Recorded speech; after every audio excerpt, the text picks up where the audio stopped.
calla el ruido. Él sale de su caverna con su aroma voz.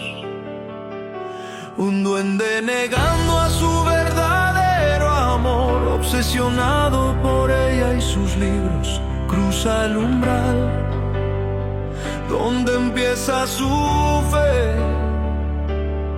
Ella lo espera con ternura, una sirena que canta en espiral. No hay promesas, ni luz, ni papel, solo un amor que no cabe en la piel. Y se aman donde nadie ve, donde el mundo no los puede romper. Él le dice mi bella, ella responde mi amor, aunque al alba se le escape otra vez. De día finge ser el novio de Ana, de noche es verdad, consumido en el fuego y pasión de su bella sirena.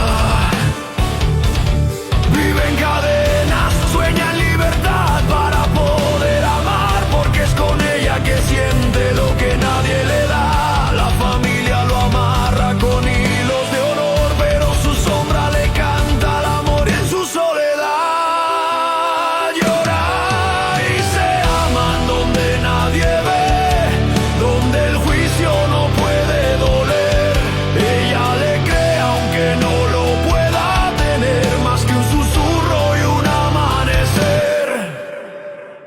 No hay relojes en su dimensión, solo el temblor de una confesión. Cuando hacen el amor, duende y sirena sin salvación, pero con fuego en el corazón.